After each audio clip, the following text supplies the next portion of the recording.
নবী করিম সাল্লাল্লাহু তাআলা আলাইহি ওয়াসাল্লামের রিসালাতকে বাদ দিয়ে আর কোনোভাবে শান্তি খোঁজার কোনো সুযোগ, সকলে বলেন কোনো সুযোগ? যদি শান্তি পেতে হয়, যদি জান্নাতে যেতে হয়, যদি আল্লাহকে পাইতে হয়, যদি আল্লাহর কাছে ক্ষমা চাইতে হয়, যদি আল্লাহর কাছে ক্ষমা পাবার আশা কেউ রাখে, তাহলে তার জন্য একটাই কেবল পদ্ধতি, আর সেই পদ্ধতি হচ্ছে ইমামুল আম্বিয়া রহমাতুল লিল আলামিন শফিউল মুজনবিন নবী মুহাম্মদুর রাসূলুল্লাহ সাল্লাল্লাহু তাআলা আলাইহি ওয়াসাল্লামের দেখানো এবং শিখানো রাস্তা অনুযায়ী চলা। কথা বলেন ঠিক না? আমি কি আপনাদেরকে ভুল বললাম? তাহলে বলেন, নবীজিকে বাদ দিয়ে আর দ্বিতীয় কোনো শান্তির রাস্তা আছে? আরো জোরে বলেন না আছে? কিন্তু বড় আক্ষেপ এর সাথে বলতে হয়, আজ তথাকথিত মুসলমানেরা বিভিন্ন দল উপদলে বিভক্ত হয়ে যাচ্ছে। তার চাইতে যেইটাই বড় আফসোস, সেটা হচ্ছে নারায়ে তাকবীরের স্লোগান দিতে চাইলেও, নারায়ে তাকবীরের স্লোগান দিলেও নারায়ে রিসালাতের স্লোগান দিতে চায় না। কথা বলেন ঠিক না? এমনকি আজ আমরা দেখেছি ঢাকার বুকে লক্ষ লক্ষ মানুষের জমায়েত হয়েছে। অবশ্যই তাদের এই আন্দোলন যৌক্তিক, আমরাও সেই আন্দোলনের সাথে একত্রতা পোষণ করছি, কারণ সেই আন্দোলন হচ্ছে ফিলিস্তিনের পক্ষে তথা ওই ইসরাইল তথা কাফের বেদিনের বিরুদ্ধে।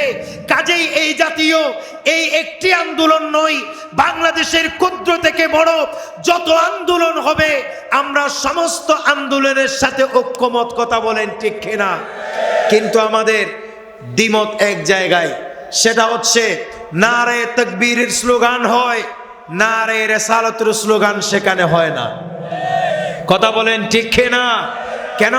কেউ যদি শুধু আল্লাহর তাওহীদ মানে, তা সে যদি আল্লাহর নবীর রিসালাতকে না মানে, অর্থাৎ রাসূলুল্লাহকে বাদ দিয়ে কোনো ঐক্যের স্বপ্ন কল্পনা করা যায় না।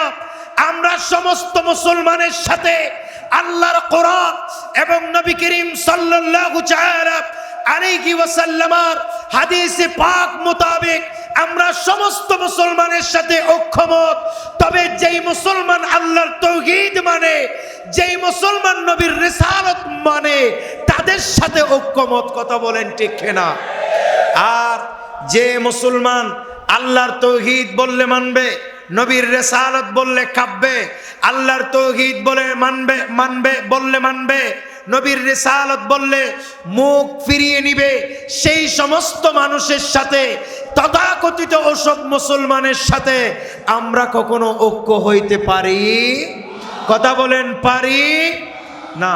কারণ আমরা বিশ্বাস করি নবী করিম সাল্লাল্লাহু তাআলা আলাইহি ওয়াসাল্লামকে বাদ দিয়ে কখনো মুসলমান হওয়া যাবে? আপনারা জানেন ইসলামের এক যুদ্ধ হয়েছিল, সেই যুদ্ধের নাম ইয়ামামার যুদ্ধ। সবাই বলেন কিসের যুদ্ধ? ইয়ামামার যুদ্ধ।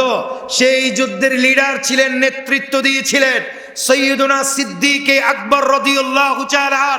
আপনারা ইতিহাস জানেন, সেই ইয়ামামার যুদ্ধে মুসাইলামাতুল কাজ্জাব তথাকথিত সেই ভণ্ড নবী, সবাই বলেন কোন নবী? জোরে বলেন না কোন নবী? ভণ্ড নবী।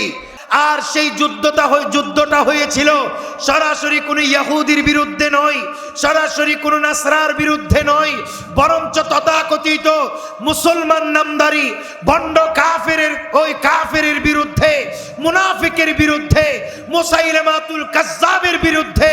সেই মুসাইলামাতুল কাজ্জাব ওই যুদ্ধের মধ্যে আল্লাহর ওয়াহদানিয়তের নারা দিয়েছিল, কিন্তু নবীজিকে অস্বীকার করেছিল। কথা বলেন ঠিক না? এমনি ভাবে আমরা দেখতে পাই সেরকম অনেক ইতিহাস আছে, যারা আল্লাহকে বিশ্বাস করেছে। তৎকালীন মদিনায় তয়বার কুখ্যাত মুনাফিক সরদার আব্দুল্লাহ ইবনে উবাই ইবনে সালুল, তার ইতিহাস আপনারা সকলে জানেন। সে কিন্তু আল্লাহকে বিশ্বাস করত। সবাই বলেন ঠিক না? জোরে বলেন। সে বিশ্বাস করত কি করত না? কিন্তু সেই বিশ্বাস কি বিশ্বাসের রূপ নিয়েছে? নেই নাই। কেন? এটা বিশ্বাস নামে কলঙ্ক, এটা বিশ্বাসের নামে অবিশ্বাস, কারণ সেই বিশ্বাসে নবী নাই। কথা বলেন না কি নাই? জোরে বলেন না কি নাই? যেই বিশ্বাসে নবী নাই তার কাছে ঈমান নাই। কথা বলেন, যেই বিশ্বাসে কি নাই? নবী নাই, তার কাছে কি নাই? ঈমান নাই। কারণ